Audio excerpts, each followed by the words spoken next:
problem. Yeah. This was nothing. No. It was good. Yeah. The water.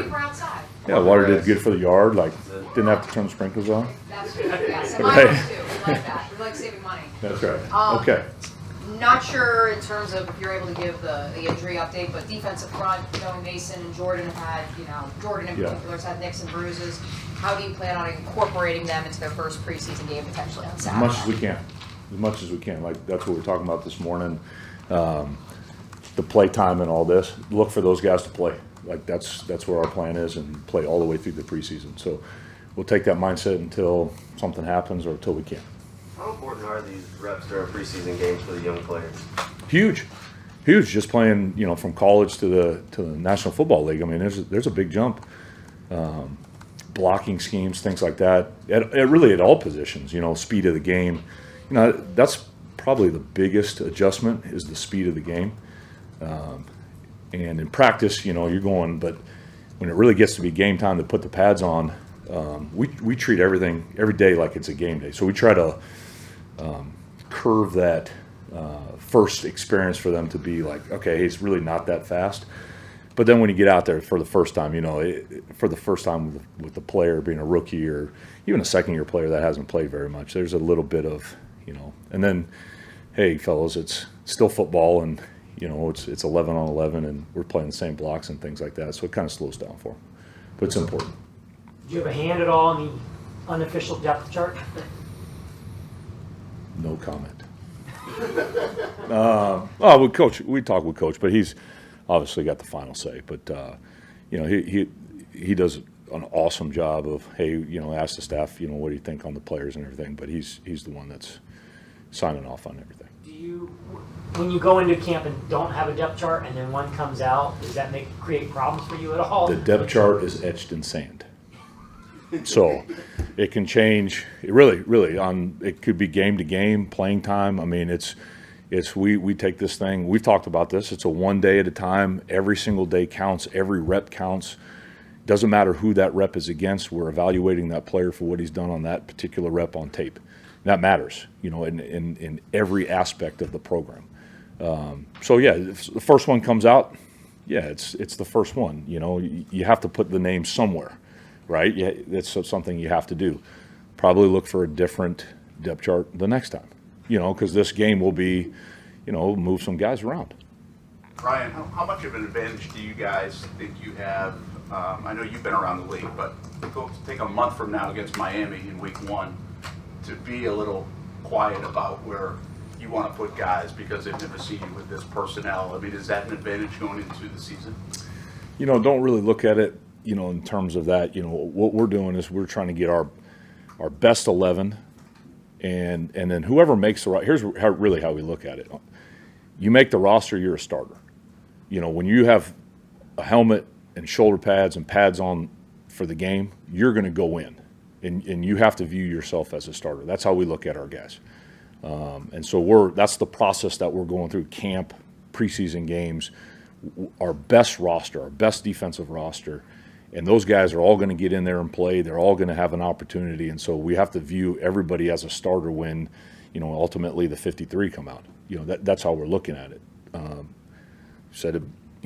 Talked about the injuries and things that happen, and who knows, and so if you're on the roster, hey, you better be ready to play. And so that's what the mindset that we're creating, developing, and day to day. Ryan, I think in the last week, like 5 or 6 new defensive players have been brought in. How hard is it to get them up to speed and get them ready to play in the preseason? Our coaching staff does a really good job of spending extra time with the guys, grabbing them 5 minutes here, 10 minutes there, really at all the positions. You saw a couple of defensive ends come in. Bill Shuey and Mario Jabriel did a great job getting those guys ready. Extra meetings, sometimes they're special teams, or you can time in the day where you can, hey, pull a guy over and say, hey, let's go through this again. Certain positions, there's a little bit more to it, but our staff feel that they've done a phenomenal job getting those guys ready. And then the guys that we've brought in are good football players. Who've upgraded some of the positions, and so credit to those guys as well. Young quarters the last couple. Did you like the I guess, the spirit or the fight that the DBs had the other day, or did Butcher take it maybe a little bit too far on that one play? We got to protect each other. Like, that's camp, and tempers flare at times, but ultimately, it's about the Jacksonville Jaguars and protecting our team. So we've got to do a good job at that. Fights happen, they're happening everywhere, and you try to eliminate it, but sometimes it's inevitable, and so we'll learn from it and get better. Was that as good a day as the DBs have had the other day? That's the expectations. It's every day. Now they've showed it that they can do it. Now we got to do it again today. How are the young corners coming along? In the last week, Prince, Brown, Braswell have all made plays. Is that progress for them, or are they still trying to figure out what you're asking of them? Sure, that's a product of they're making the most out of their opportunities. We have some good depth. At that position, really all positions on defense. And they've played all over, and one of the cool things is it's against all three quarterbacks, different wideouts. And we just continue to keep pushing them, and their confidence is growing. One of the things, our installation is slowed down a little bit, so mentally it's the same, same as over and over and over again. We're getting to the part of camp where they're doing the same thing, multiple times. And it's a little bit what you're seeing. Building off of that, expectations for Jarian on Saturday, and have you looked at playing him outside, inside, all over the field? Yeah, really don't put expectations on the players. Hey, here's your play time. Here's what you're going to do. Here's where you go in to the game. Fundamentals, technique. Want to see him play fundamentals, technique, and then be where he's supposed to be within the scheme. Like, that's what we're looking for. Him, all the players. And then we'll evaluate and go from there. What have you seen from Chad Muma? Just, in the past, he's obviously been used in multiple spots. It seems like that's continuing here now. So what have you seen from him since the start of camp? Yeah, he's a multi-position player, and that's one of the things in OTAs. He did a really good job. He played all three spots. He can rush the passer, he drops into coverage. So just what his skill set allows you to do a little bit more with him within the scheme that we do. So he's done a great job in terms of understanding the scheme, and he has gotten better fundamentals and technique-wise. Matt's done a great job getting him prepared, because when you play three different positions, rush the passer, drop into coverage. There's a lot of job requirements that you have to do. So the time that he focuses an individual in practice, you are definitely seeing an improvement. I don't expect you to name names, but have you seen players, a player or two, particularly younger player, kind of maybe not getting the scheme as much as others, or just kind of at times just kind of struggling a little bit, just understanding it? Sometimes the learning curve is a little bit different for different players because the background. What program did they come from? The level of coaching that they had before. And so you see some of the guys pick it up a little bit quicker, maybe because they did some similar things when we drafted them. Some guys may not have different positions, things like that. A position change maybe take a player a little bit longer. So we do take that into account. But really, how long we've been going at this? 2 weeks? So really, in the grand scheme of things, we still have a month before we play, and so we're really, the next 2 weeks will be big, for the young players of, can they consistently do it? And if they're a little bit behind or fundamentals, technique, scheme-wise, can they now, since the scheme has slowed down in the installation, can they pick it up? And then in 2 weeks before, the third preseason game, the bye week, are they ready to go? On the flip side, Yeah. Did you identify a player or two who has been very helpful as almost like a on-the-field coach for teammates?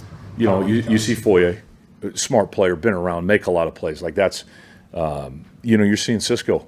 He's stepping up and he's talking to the guys. Darby is fantastic teammate. Give those guys a ton of credit. And look, it's not just those three guys. What's happening is the guys they're talking to each other. Our communication has been really well. But then when you see them on the sideline, you'll see them talk, hey, this block or this route or this, and they're talking to each other. And that, as coaches, you love seeing that.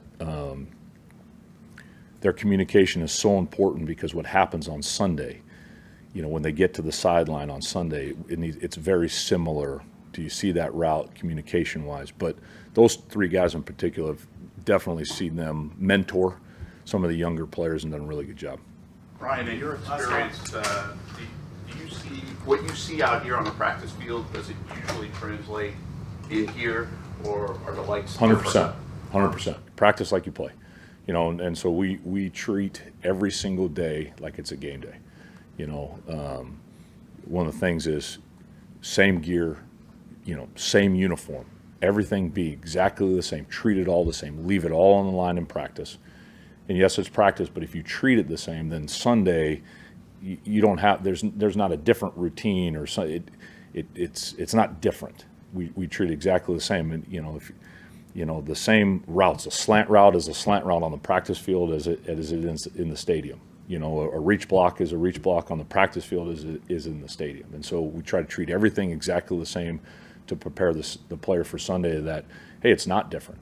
Hey, just trust your fundamentals and technique, understand the scheme, and then play hard. Mason Smith, what stood out about him so far, especially since the pads have come on? Yeah, his improvement. That's been the biggest thing from OTAs to the first day to 2 days ago. The improvement of the player is him understanding and playing defensive tackle. It's a lot of same as blocks, angles of departure, things like that with the guard, pass sets. Really good pass rusher. I mean, he's done a good job in the pass rush game, but just understanding how we play, it's just a little bit different than, and you look at his college, like we talked about, he didn't have a lot of playing time in college. And so this is a guy that, has had a couple injuries that now has been out there consistently. So you're seeing the consistent, him being out there and then pushing to get better every day. So thank you guys. Appreciate it. Have a great day.